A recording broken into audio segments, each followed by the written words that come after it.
The HX Collective explores the human experience through three main channels of life: work, relationships, and self. With raw, authentic conversations, the podcast investigates how challenges can become powerful teachers, leading to personal growth and deeper connections.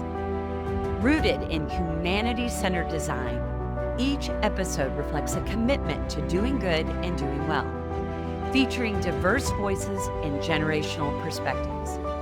Expect gripping stories of struggle and success, with thought-provoking discussions and concrete tools and tactics that encourage you to rethink your relationship with distress, helping you to establish your full human experience. This is the HX Collective channel.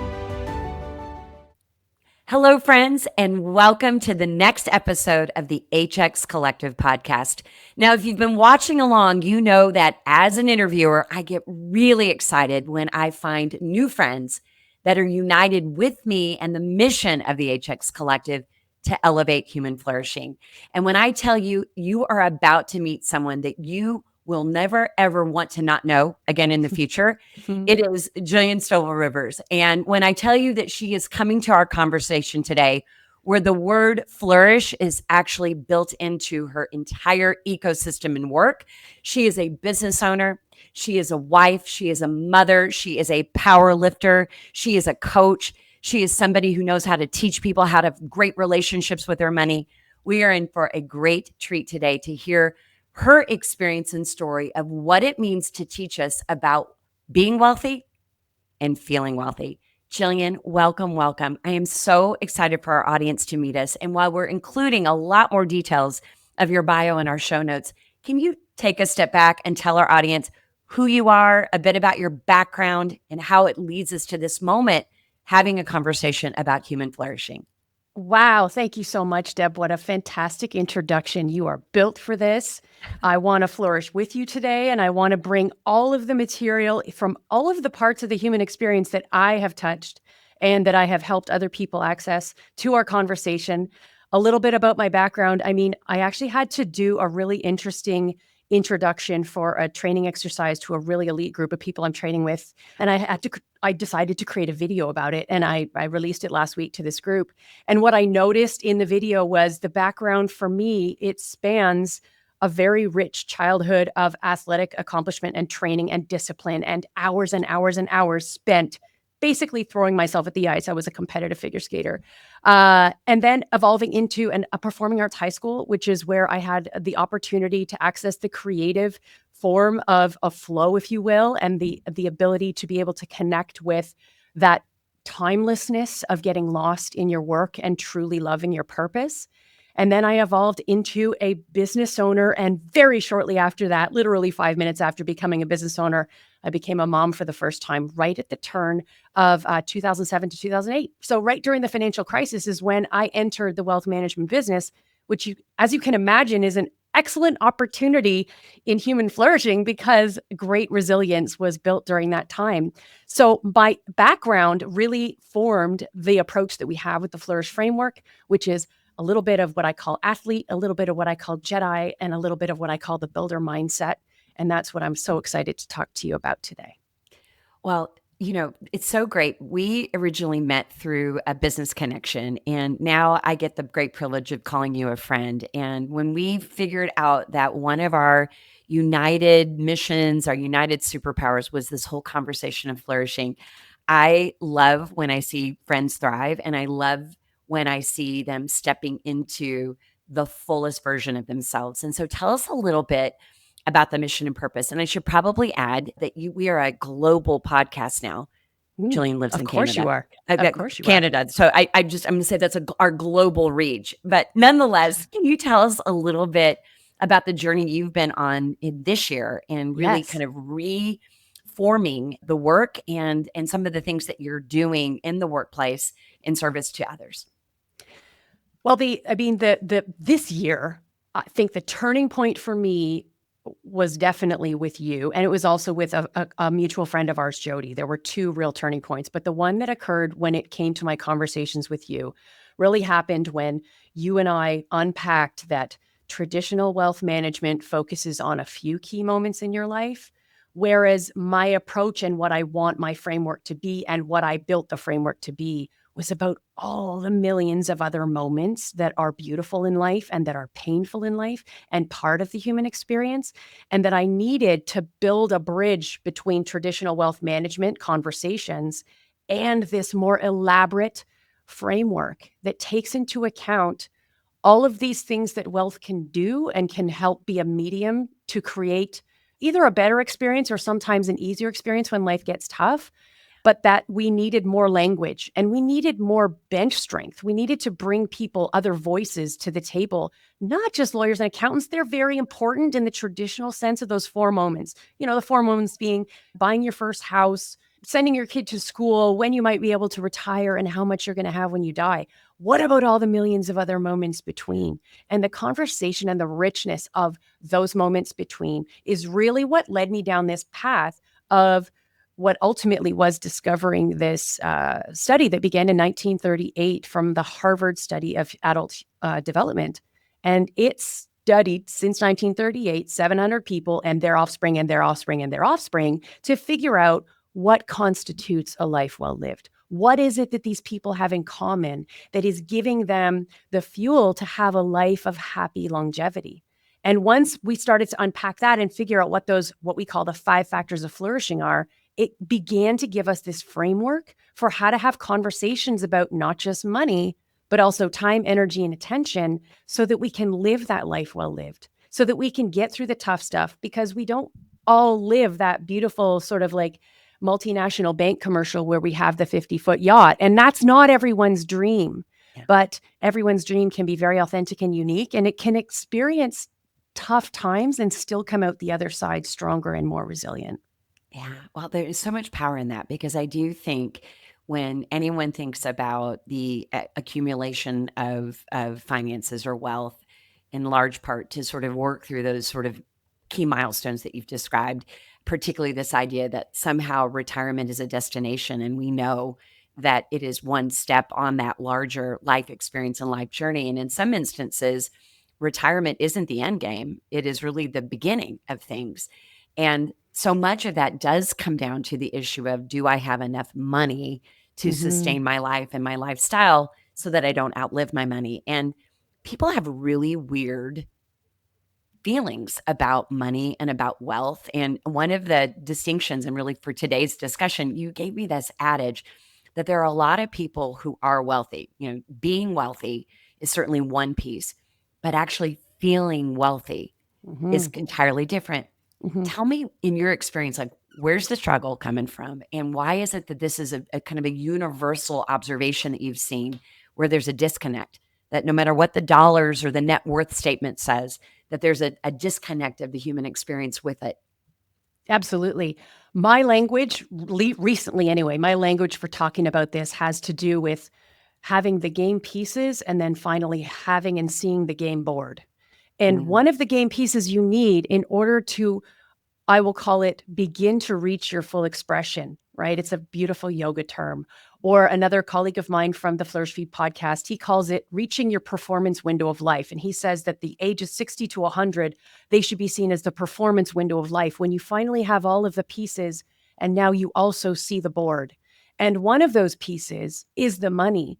But I think we've, as a culture, and it might be a North American thing, we're very work-centric. So much of our identity revolves around our careers and who we are when we are earning money, that I think we sometimes forget the other parts of the language. We forget the other questions to ask about our social relationships. Sometimes I even think, even as a young person, maybe even to 5 or 10 years ago, I saw social relationships as frivolous. Like, well, that's taking away from the time that I should be working. I need to earn, I need to hustle. Social relationships being a super important part of the game board and one of the pieces, making sure that we prioritize our mental and physical health, another massive piece of the game board. Because if you don't have that, you don't have anything, right? If you've got that becomes your only problem. And again, when I'm talking to my younger clients in their 20s and 30s and 40s, we have to be investing some of our time, energy, money, and attention in that health, or we're going to reach a point where it becomes the only thing we have time to spend time and energy and money and attention on. And then finally, being able to have your autonomy For some people who work for another entity, that looks very different. But when you are a business owner, that autonomy is an incredibly powerful tool. And then as you mature and leave career behind, you still want that autonomy to be something that you protect, as well as the ability to always feel like you're learning, achieving, and growing. And so the game board is where you find yourself maybe when you're 50 or 60 and you see from the mountaintop or maybe from base camp. I love your term. You use that term, base camp. You see from base camp all of the things you've achieved. You know the wisdom that you've accumulated. You have these very powerful game board pieces. Now let's play. And that's what we've started to call the infinite game, which is not my term. It's a Peter Diamandis term that spans back a couple of years from a book that he wrote back in the early 2020s, or I guess it was in the 20 teens. But the idea of an infinite game, when you finally have all the pieces and you can see the board, that sounds like what I want to do. I don't know about you. I mean, does that sound like where you're at? You're kind of at this same place. You're at I base am. camp with me. Yeah. Absolutely. Well, all right. So first of all, you named a time horizon, and I love this analogy of game board and the pieces in the game. It's so powerful. We haven't talked about that before, so gonna grab that nugget right now. Mm. I also love this idea of the time horizon of 60 to 100, because, friend, I'm closely approaching that 6th decade of life, and I feel in many ways I'm just getting started. Yeah. I think that and I think there's a lot of sort of cultural shifting going on where this idea that retirement is the summit, that's the destination. Whereas, as you said, we talk about it if we look at the Mount Everest contrast, is like, what if retirement was at base camp and that the summit was like, how are you going to steward the next 40 years of your lifespan in a way that you're flourishing and that you're creating conditions for other people to flourish? Can you give me any examples of Mm. people that you know right now? This Mm. might be for a friend, also known as me, who are in that 60s, approaching, that next decade of life, that are really killing it, like that they're having the best version of the life. And maybe the retirement piece is included, or the idea that they're not accumulating the wealth and the job that they were doing prior to that. But like, tell us some examples of people that you know that are really thriving in that season of 60 to 100. What are they doing to feel wealthy and to be wealthy all in the same measure? Perfect. I will start with a couple who definitely have the means put aside. And it didn't take a ton of convincing, but I can tell you that in many cases, it does take a lot of convincing for people to truly feel that they have enough to stop and to stop thinking about that. Because until we turn off that little security buzzer that goes off in our head, that can be something that really takes up a lot of our bandwidth and all of our resources. So once that had turned off, and it's now abundantly clear every time I meet with them, we're not talking about, are you going to have enough? We're talking about, how are you going to use this? How are you going to use this surplus? Because in many cases, most people that I work with, they have more than the amount needed to get them to 100 in a comfortable index to inflation way, right? With emergency funding. So then, I mean, that was a real shift for many of our conversations. And I'll come back to that couple in a minute. But when you stop saying, okay, you have enough. How are you? How are the kids? And you start saying, guys, we have a problem. We have too much. What are we going to do with this? Let's talk about the 5 factors of flourishing and where you might see a gap, where you might see an opportunity to invest a little more. Where can we reallocate a little bit more of our money over to buy you something that gives you a richer life experience? And it's very interesting because when you look at Arthur C. Brooks, who's a professor at Harvard, he talks about the things that make us happiest. And in fact, if you rank the top 5 things that make us feel happy, the 5th one is buying things. The very first one is saving money. So it's no surprise that people feel better when they're putting money aside. And it's not because saving money, gives us any kind of satisfaction, but what it does is it gives us optionality. It allows us to feel secure. We buy security. So with this couple that I'm talking about, what their flourishing life looks like is that the husband sits on a number of boards, but they are on his own terms. He's learned how to have the language of, I will be in town on this month and this month and this month, and I will be Zooming in. And that was another cool thing about COVID, is Zoom became a very acceptable way to join. I will be Zooming in on these months, and we will be traveling at these times. the wife, for a number of years, she has worked as a volunteer in a palliative facility because she wanted to really connect with what that experience was like for families. And very mindfully, she has now said, I have finished my 2 years with that particular opportunity, and now I'm seeking other opportunities to enrich who I am and how I connect with people. It's a whole other way of looking at it when money's removed. And it becomes like going back to a really brilliant 19-year-old version of yourself and saying, what do I want to study? And I think that's the difference, because retirement really is a concept born in the 19th century around the fact that we died when we were 65, right? Like that was our average. And Yeah. retirement meant you ran out of money or you ran out of energy to work, and therefore you weren't earning anymore. And so basically, as soon as people retired, they had a very short mortality period after, or living longevity period after that. So the idea of retirement has to update itself. And therefore, the definition of this performance window has to update itself. And the power you can access in asking questions around the 5 factors of flourishing, I think that's where the most exciting work I'm doing right now. In fact, I know it's where the most exciting work I'm doing right now is. So first of all, I want to know this couple. I love the construct of coming into a stage of life where the work and the effort and the savings paid off, and now they're in that space of expression. You're moving from Yes. proving ourselves to now being able to really express ourselves. I also love this idea of being that kind of lifelong learner and recognizing that we often think, that the curiosity of our life or the learning parts of our life are when we're young, so that when we're old, we know everything. And what I think you're also doing is you're sort of upending a paradigm that it is very exciting to me, is to think about what would shift if my mindset shifted, that it's, again, not getting to an end point where you're sort of finishing and completing, but what if it is the permission to like rediscover all the new things that you haven't yet learned, and then having the confidence and the security to be able to steward the good choices up until this point in the name of flourishing. Well, You think mentioned about that. something. You have Yeah, this amazing network you've built. You right. do. I know you do, right? And if someone said to you, and I'm not volunteering for the job, but maybe I am. If someone said to you, "Hey, Deb, can you think back to a time when you felt truly alive before you had the life, the job, the kids, when you were young Deb? What were some of the curiosities you had back then that you would love to pick up one more time?" Think of how you could do that in a totally different way, given everything else that you've done since then. It is remarkably powerful. And it is also an incredible mind shift when you tell someone they are enough and they have enough, and they go, I have enough. Well, now I want to be more, right? It's not about having anymore. It becomes about being again, which is what it really always should have been. And it was when we were kids. Yeah.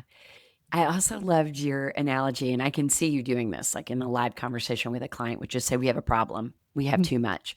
Mm-hmm. And the idea that we're redefining the problems that are worth our lives to solve. And the 100%. solving the problem of abundance seems like a oxymoronic thing to say out loud, but in reality, what a freeing adventure, excitement that is in front of us when we begin to see that space of having enough and coming from a place of abundance. I suspect that's one of those hinge pins, abundance mindset, from Mm. having the rational experience of being wealthy and actually experiencing your life and feeling wealthy.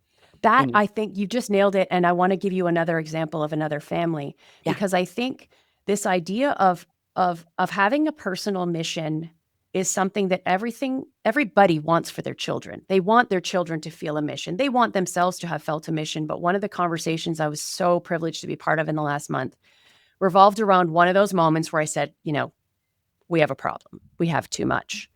And I said, when you completed your homework for this meeting, you mentioned that the very most important thing, the thing that you would walk over coals and die for, is the financial security and feeling of fulfillment of your family. I said, what you just told me is that your son, working in a business that's family owned, and the owners are looking for a successor, but they don't know who's going to buy the business. I said, what if instead of waiting until you passed away to give your money to your son, we took some of that surplus that we don't need and we loaned it to him so he could buy the business and become the master of his own destiny. Honest to God, I thought the roof was going to blow off. Like, there was so much joy in the room because no one had ever had that idea, asked that question, put that in those terms. But that is what abundance mindset can do. And they walked out of there feeling like there was so much more possibility than just what was in front of them. It was truly an infinite game moment. I love that. And I love that experience of the infinite game. And so on a really practical level, and I mean this in the most loving way possible, Gillian, what you're doing in the space of wealth management is weird, but not weird like creepy weird, like Yeah. weird and like anomaly weird. And I think it's really important because, no matter who's listening today and where they may be on their journey of in working or wealth accumulation as it would be, I love that you are harmonizing two really important constructs and forging this as the full service offering that you have. And so educate us, if you will. They're going to set the table a bit. There's like the 4 forms of wealth. And then there is the 5 factors of flourishing. You mentioned that earlier. And so I'm like, there's going to be a little intrigue here. So let's first talk about what are the 4 forms of wealth. So if we're sitting back and anybody who's listening, like, these are 4 ways to think about the forms of wealth. What are they? Yes. Well, money, we've already talked about. Really powerful medium for making change happen in your life. But probably the one that is the most potentially infinite, if you think about it. Time, at the other end of the spectrum, the one that is the most finite, right? And also unknown. We don't know how much time we have. Right. But we do know that we all have the same 1,440 minutes every single day, and how we invest them is completely up to us because that is our agency. We still have agency, right? Then we have energy, the extent to which we're able to take advantage of our human metabolism, mitochondrial functioning, our ability to get great night's sleep, to process food, to keep our neurochemistry healthy by way of the exchanges with the people and the company that we keep, and then our attention. And the last 2, I think, are very interesting because time management it's an old subject, right? But energy management and attention management, those are a little bit more newfangled. And they're certainly, speaking with attention management in mind, is one that technology can really support, but it can also completely annihilate. Yeah. So when you think about the number of times in your day that you're allowing toxic information in your face because it's just habit to have the news on while you watch dinner, what is that doing?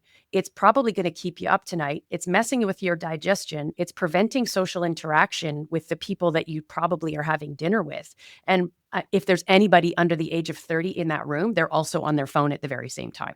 Yeah. And we are totally killing the opportunity to flourish in that moment and take care of the human body that is supposed to give us some of those forms of wealth, namely the energy and attention piece. So the 4 forms of wealth, once again, are time, energy, attention, and money, of course. Money. Okay. So first of all, I think this will be the first and maybe the only podcast where the words mitochondrial will come up into the overall equation, which I love. Not the last if I come back, I promise. You're coming back. Part 2. You'll say mitochondrial every time we're together. Yes. I love that. I also love that you did the math exercise of 1,440 minutes, which, in some ways is an abundance way of thinking about a day. 24 hours gets all the glory, but if you break it into minutes, there's something really impactful. And I love that you are putting into the same construct of not only money and time, which I do think, like you said, they're a bit more well-worn, a bit more recognized when we think about what does it mean to be wealthy, but this idea of energy and attention, and how do we think about that as a form of currency, a form of wealth management. So these are the 4 forms of wealth. Now, when you shift and look at the 5 factors of flourishing, tell us what those things are, and then let's look at how these harmonize together. But first, what are the 5 factors of flourishing? Sure. So going back to the Harvard study that started in 1938, it has been running since then. It now covers 3,000 plus people as far as who they're studying through various means every single year. The Harvard study has a number of different ways of looking at the factors of flourishing. I decided to pull out the 5. So there in some cases, they will say there are 5, there are 6, there are 7, but 5 really suited the purpose of the framework for our purposes when we're talking about the 4 forms of wealth. And the longer versions, they tend to get encapsulated in these 5. So these are about 5 abridged versions of the longer. The first one is positive social relationships. All right. So when you think now over about those 4 forms of wealth, you think to yourself, okay, well, if I have 1,440 minutes a day, are any of those minutes being invested having a positive social relationship with anybody? So that is kind of what we're thinking about when we bridge the two pieces together, the factors of wealth and the forms of wealth and the factors of flourishing. The second one is meaning and purpose. All right. We come back to this North American work-centric mentality and traditional concept of retirement, which I think is now a dirty word in my household anyway. We talk longevity now, we don't talk retirement. The traditional sense of what work means, it meant that your meaning and purpose is either evolutionarily driven based on who you are as a male or female or mother or father or child or daughter or son, or your purpose was defined by your work. Well, what if your purpose got to be defined many, many times over your lifetime? It has, or not just redefined, but what if at the same time as I am a business owner and a mom and a power lifter and somebody who is constantly trying to do research in the field of human flourishing and flow, what if all those definitions are true at the same time? Then it becomes about how can I invest all those forms of wealth to make sure that I don't go crazy? Because those are a lot of things, but they're all really serving each other. They're not counterproductive to each other. So that's the second one, is meaning and purpose, and making sure you always have one. The third one is the physical and mental health. If we can invest some of our resources into that, then we know it's going to be there for us. Our body is going to be there for us. We're going to have the right kind of reflexes when trouble strikes or we have to summon our resilience. The fourth one is autonomy and agency.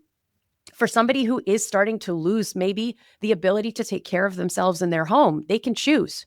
Should I invest some of my resources staying in my home? What does that mean? It means I might have to give up some money and I might have to give up some privacy, but I'm going to maintain my autonomy to be able to remain in my home. So we have these investing conversations about that one as well. And then the fifth one is achievement and growth. And that's one that I really feel gets dropped in the traditional definition of retirement. I am thrilled to see resurgences of master's level sport, which is one of the reasons why I myself am a master's athlete and competitive CrossFit athlete internationally, as well as the powerlifting and Olympic lifting internationally, because I think that it's not about me making money or getting Olympic medals.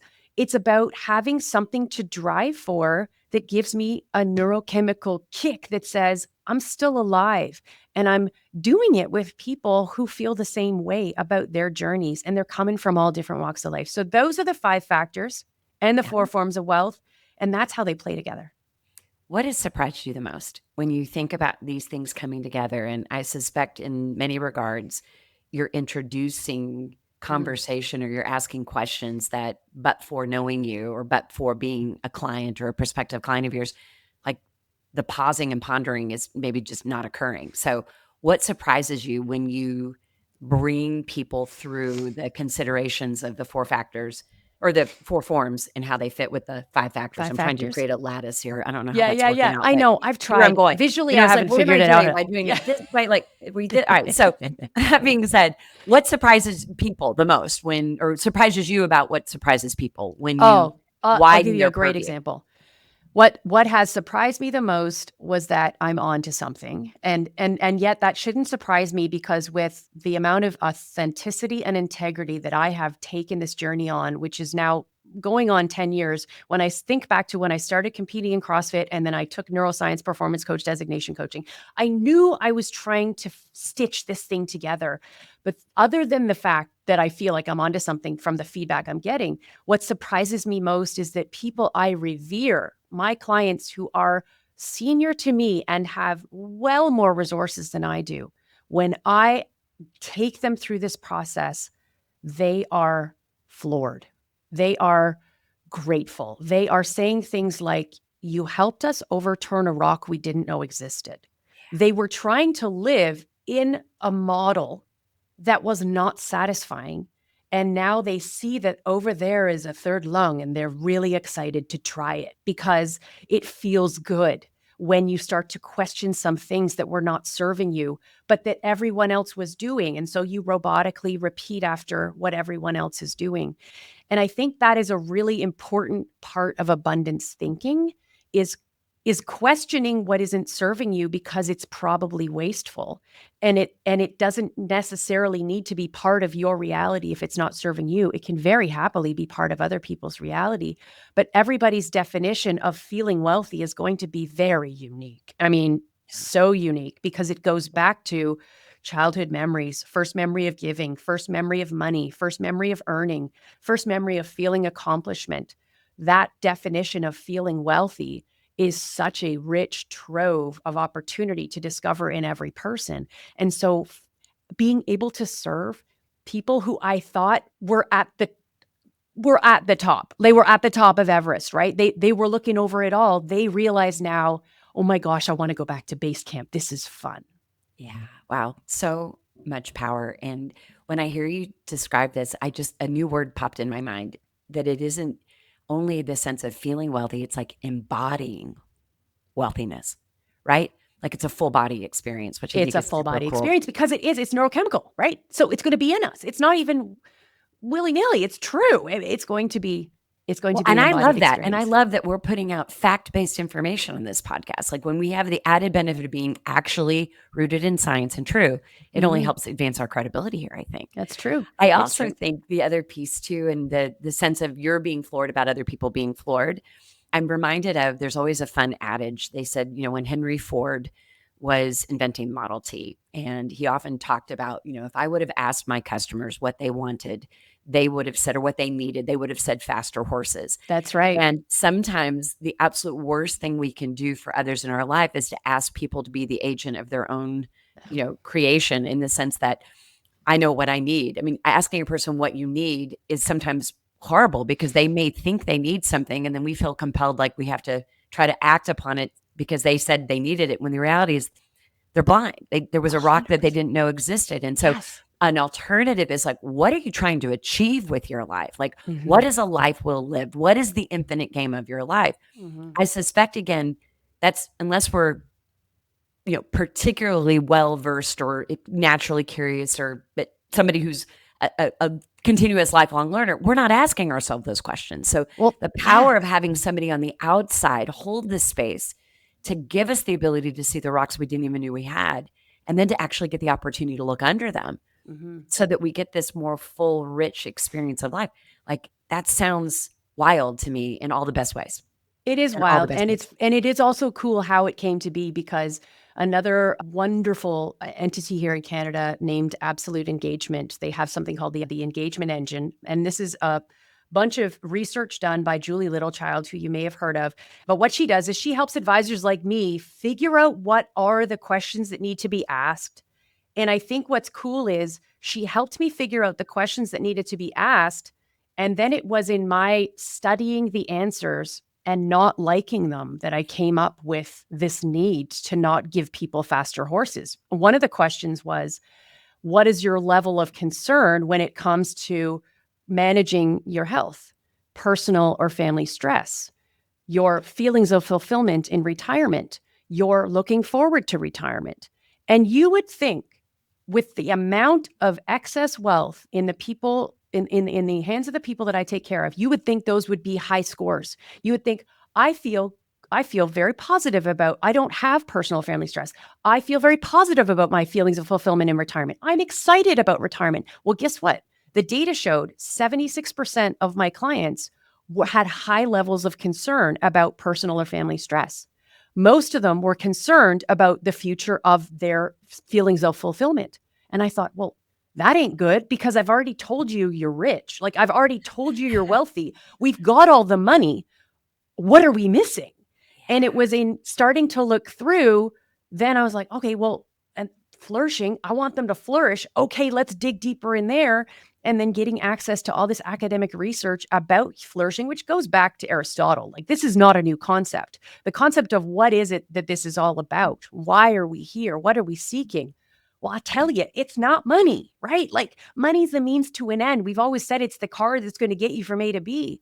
But what's cool is that it was in asking the questions with the help of the engagement engine and Absolute Engagement that gave me the data from my very own client set that said, we're not hitting the mark, guys. Like, we are offering people faster horses when they really need something different. Something different. Mhm. Well, I am confident that our listeners are going to hear you say neurochemical and mitochondrial again, because there's not near enough time for us to capture all of this in a single conversation. And I'm really interested in how your own personal journey has informed this Mm, recognition.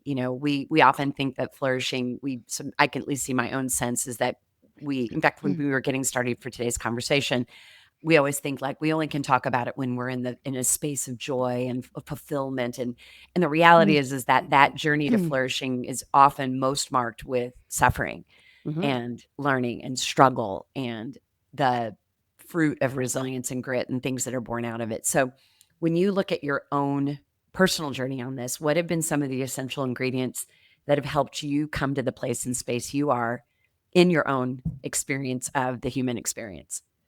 Wow, your timing could not have been better because it's within the last 24 hours because of a call I was on yesterday with a group that I train with called the Alliance and Stephen Kotler, who wrote The Art of Impossible, as well as 14 other books, Pulitzer nominated fellow, great, great human. And so I work with him on peak performance and all this neurochemistry, mitochondrial jibber jabber.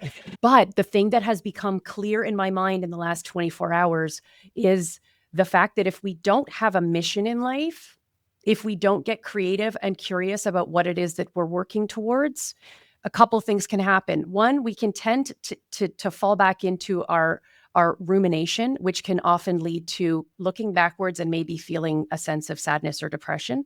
But we can also very happily settle into our evolutionary purpose, which is, if you're female, is to care for others, to raise children, to take care of your parents, what have you. Or if you're male, it's to go out, hunt and kill, bring things back, and make sure that everybody stays warm, right?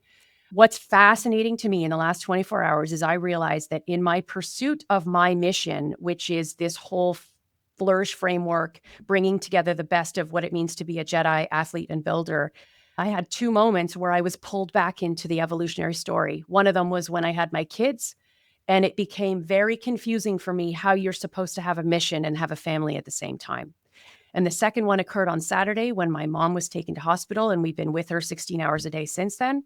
And that's what I shared with you before this call started. And I was suddenly pulled back into this very same evolutionary role where everything else has to stop. The mission has to pause because I am called. And it's so interesting to me because the calling is equally strong in both directions. And so these moments when you have a child or when you're caring for a loved one, they are moments when you have insane levels of dissonance inside yourself because the calling is strong in two directions at the same time. And what becomes really important is that you give yourself this grace and the space to be compassionate, take a breath, recognize that this is not forever. None of it is forever, right? This is just for right now. And that the mission is still there when I come out of the hospital, when she comes out of the hospital. And the mission is there because I get to talk to people like you, even while she's in the hospital. And the mission is still there because it is living in me and through me. And that has been the most incredible recognition in the last 24 hours was realizing that we have these different phases in our life where we are called for the evolutionary role. Yeah. And then we have these other phases where the evolutionary role concludes and we feel a sense of sadness or emptiness one way or another. But these other missions are out there. And that is where full expression is possible. So, as I like to say, that is why we have to stay curious. Yeah, we do. And first of all, I know we're recording here in Q4 of 2025, and this will be released in early 26. So I'm just going to say, I am so grateful to be able to see how you're staying on mission, even in the midst of circumstances and that Thank you. evolutionary pull. And I also can imagine, and I think this is something that many people who are listening right now is how do we reimagine what it means to flourish in the space where circumstances feel hard or painful or there's dissonance.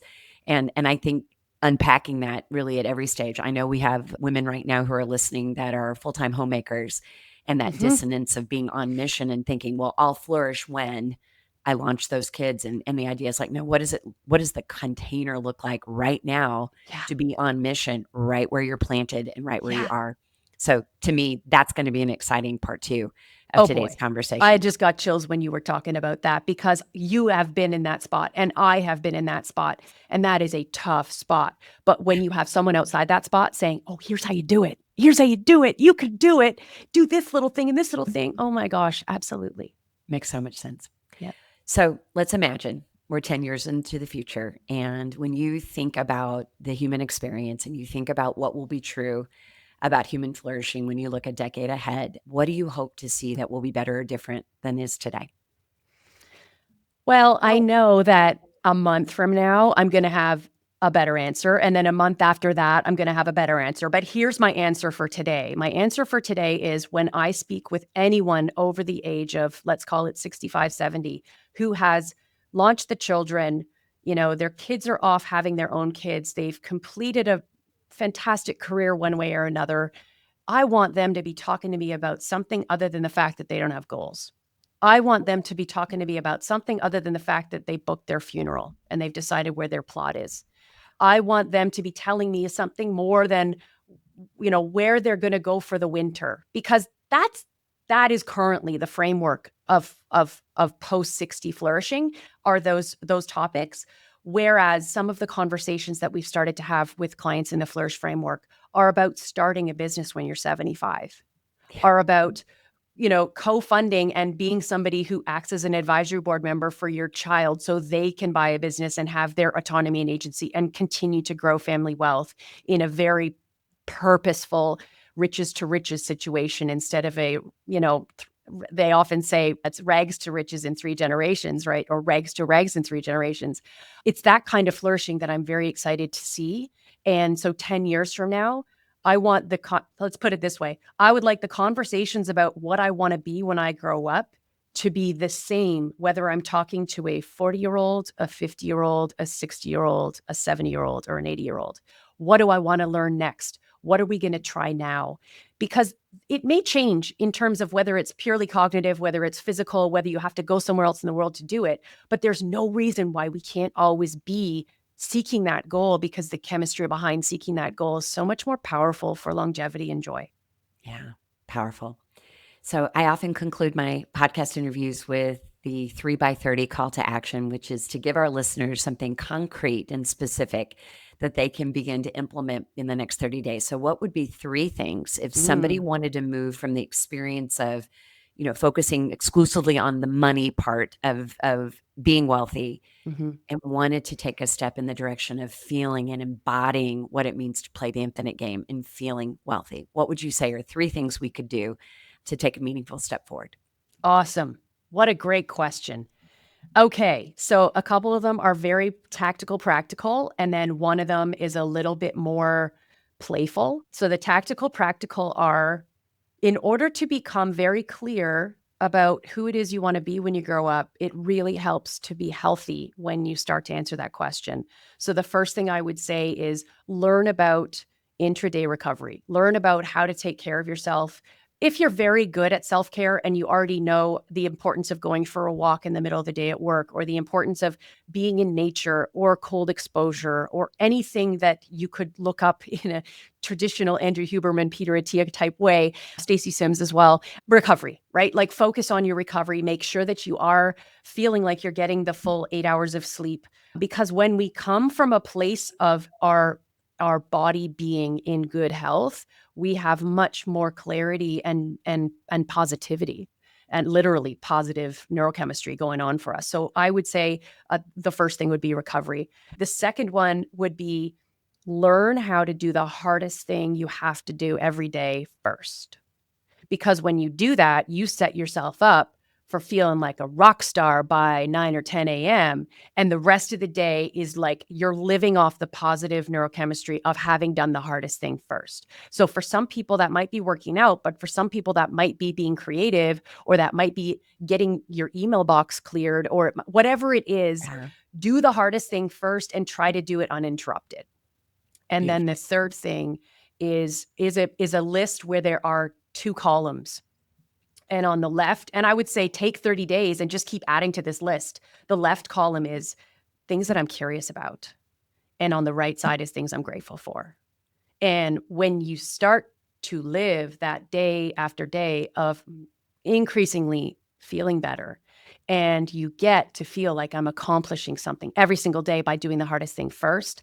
That list becomes your treasure trove for your performance window whenever that starts, which I hope is right now. I love it. Friends, heed Gillian's counsel. Start now. Self-included, by the way. Yes, right on.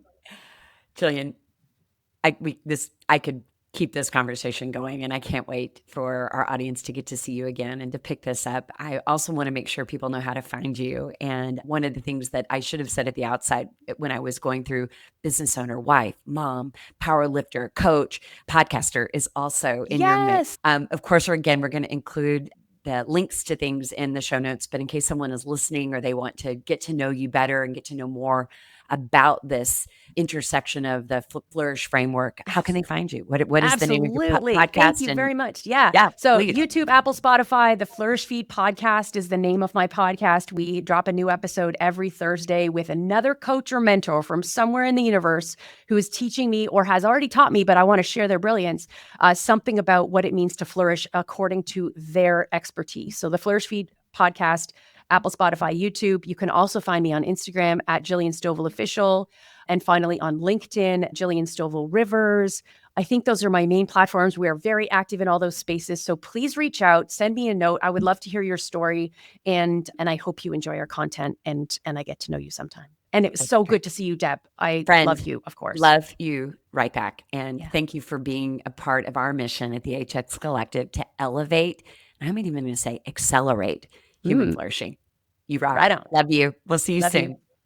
Bye. Thanks for being here. If today's conversation sparked something in you, we hope you'll carry it forward with curiosity, compassion, and courage. Subscribe to the show, leave a review, and share this episode with someone who needs it. Until next time, keep exploring what it means to be fully human.